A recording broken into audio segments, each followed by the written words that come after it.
sa simple na pasulyap-sulyap, nagpapapansin sa'yo. Umabot sa palitan ng mga mensahe, kilig na kilig ako. Kumusta, kain na, hello, magandang umaga.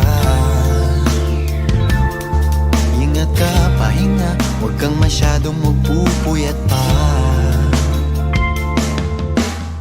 Boss? Boss, pwede bumaba doon?